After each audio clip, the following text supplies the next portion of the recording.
All right, you see this pen? Well, not exactly this pen, but a pen was the metaphor on the entire week.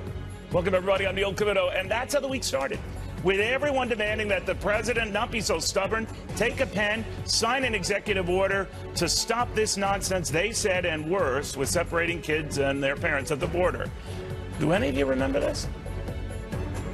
The president alone can fix it with this flick of a pen by signing a presidential order.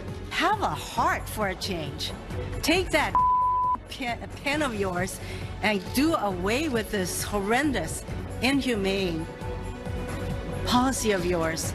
We will not intentionally separate children from their parents. We will not do that. We are better than that. Mr. President, I'll lend you my pen. Any pen. You can fix it yourself.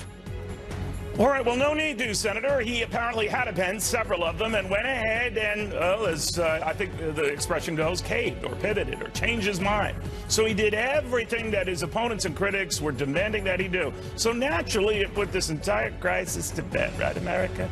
Wrong, America. Take a look.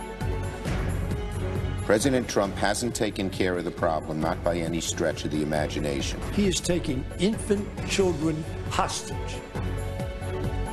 wrenching them from the arms of their parents. Over 2,000 children, babies, who have been torn from their parents' arms. What the president is doing to these kids, some 2,400 who have been and are being traumatized by his actions. Shame.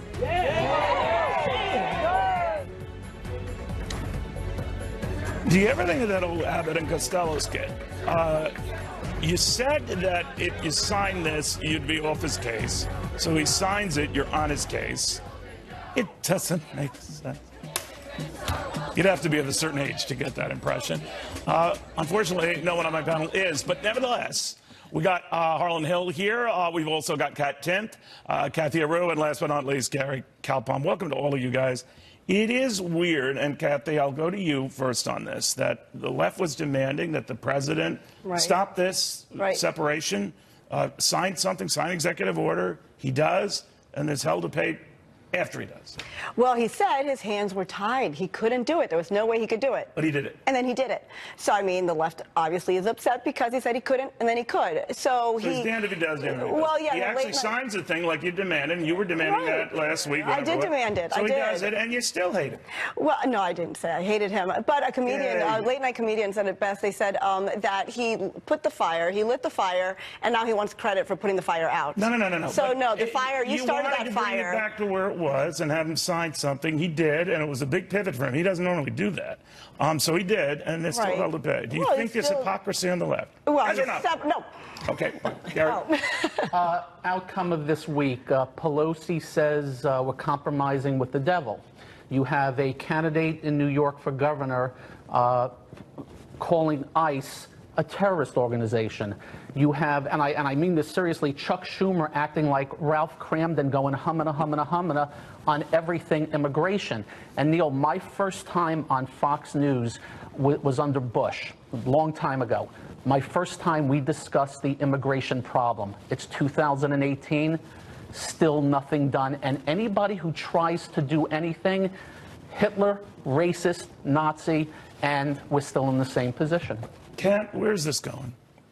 They're going to keep demanding more and more on the left. It doesn't really matter what the reality of the situation is. It's my understanding, at least from what I've seen, the left isn't upset because he created the problem and then he's taking credit for solving it. They're saying it doesn't go far enough, which doesn't make any sense because now this is the exact same policy that Obama had. They're calling it child abuse. So was it child abuse when Obama did it, or is it only child abuse because Trump is doing it? I think that people just say, oh, Trump did this, it must be bad, without even realizing that right now under this executive order, it's the exact same policy that President Obama took into place. Nobody had a problem with it then.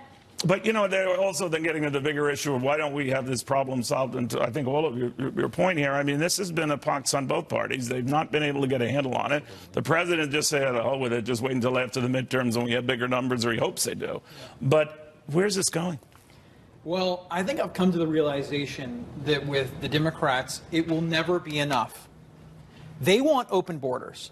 And I really believe that if the president just said, you know what, we're going to want a border wall. They don't want to. I believe that they fundamentally want open borders, and that anybody that wants to come to the United States for better and more opportunity should be able to come here unrestricted. I think that is the orthodoxy of the Democratic Party.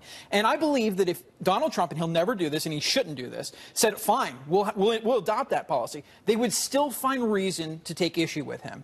They are that fundamentally opposed to him.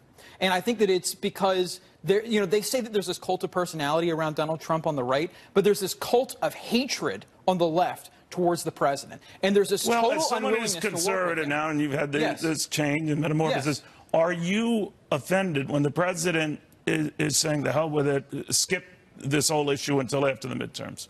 I think this is a crisis. I think then he's punting on the crisis, right? Well, let's wait and see what happens with this proposal that the Hill is. He doesn't think it's even worth the time for the GOP. Well, I think that it could be a negotiation tactic. You know, he's taking a step back. He's going to see what the Hill comes forward with. Okay. And I'm willing to give him some time on that. What do you think of that, Kathy? Well, he said now. We have to do it now. Didn't he? Didn't he say the GOP has to handle this situation? It's a crisis. It's such just a problem. like you guys said, now, you have to sign this thing. And he did it, and he did it. Well, the thing is, it had to be done right away, and now it could be put off till after the election. So 70% of the people did not like those crying children. Laura Bush was one of them. So it was so he did it. He obviously read the writing on the wall. No, Kathy, to be fair, he read the writing on the wall. Maybe Kate did, whatever you wanted. Pressure from his own wife, who was saying you got to do something. Right. But Gary, you raised a good point about where this puts the entire matter. Now there's the issue of, well, how are you going to reunite these kids with their parents and this problem you created, Mr. President, and on that goes. But beyond that, because they'll be reunited, it's not as if we're going to lose them. But now what happens? Because I think with the president sending indication, I don't see any middle ground here. With Democrats referring him to the way you have pointed out, I don't see much progress on this issue. Nothing continues to get done. And Neil, I have to just read a quote to you. We simply cannot allow people to pour into the U.S. undetected, undocumented, unchecked, and circumventing the line of people who are waiting patiently, diligently, lawfully to become immigrants in this country. 2005, Senator Barack Obama. He sounds like Donald Trump. Yes. And throughout the years, a lot of Democrats have talked like that. But when it comes down to doing something about it, never, ever happened. Well, you know, Republicans aren't exactly saints on this issue. Republicans had plenty of time to do it also, and nothing done. So you say it best, a pox on both, but the most important part of the equation is the word outcome. We still don't have a good outcome. There's still a huge problem on the border. Well, you know, Kat, I'm not rewriting Heart of the Deal, but when someone bends on the other side and has put themselves out there, as the president did, whether you accept that as a pivot or a reversal or, you know, a cave, isn't the other side obligated to do something in response, or just sit and stew and throw insults? I think that with any other president, it might be different, but the hatred among some of these people for President Donald Trump is just so visceral that I don't think they're even capable of saying, okay, thanks for doing what we've been saying that you should do. They're saying it doesn't go far enough, even though it's the exact same policy of the past and they had no problem with it then. It's so easy because it almost makes it so they don't have to go through all the hard work of thinking critically about what they actually want or doing any research. All they have to do is say, okay, Trump did something, I know I don't like that. And it's as simple as that. But in the past, you didn't have a president calling immigrants, you didn't have him saying animals and rapists. So Trump has just put this... He called MS-13 animals. You can't let that go. That sticks with you. That sticks with you. So the president hears those comments, and it sticks with him that he can't negotiate. Salad while he's talking immigration. The whole thing was horrible. So you hate him and you don't want to negotiate with him. No, you make it very clear. No, I don't. I talked to a Democratic congressman this week who said he hates kids, he's a con artist and a phony, and this is one of the guys who would negotiate, presumably, some sort of a deal on the border. And that's how he feels. If that's how you feel about me, I'm not going to talk to you about Twinkies. You know what I mean? I'm not saying that I hate him. I hate what he says. And when he says that he's the only president we've got. The only president we've got. Yeah, unfortunately. See, you just did it there with that little snide. I think a big problem is many on the left, extreme left, just simply want open borders. That's it. And that's the story. He offered. And there's no way that the two can come together unless somebody's got 60 votes, and we're just going to be on this merry-go-round going forward. Democrats say that they care about the DACA kids, right? And the president came to the table invited Democrats to the White House and said, we will do a deal on DACA to provide a pathway to citizenship. If you build a wall, all you have to do is build a wall, and these 1.8 million kids can stay in the United States. Oh, that's not a good deal. You have to build. All right, tone it down. First of all, it's a Saturday. Secondly, it's cable. And thirdly, it is way too early for this. All right, well, we'll see. I don't know, but you always... Blood pressure down. 1.8 million kids get to stay in the United States permanently if you build a wall. We don't need a wall. No, the wall is a division. I tell you, the wall seems to be a division on the one side, and then how you deal with these kids on the other side. I don't know, but there's no middle ground here. And then people shout, and then they make me not eat my breakfast.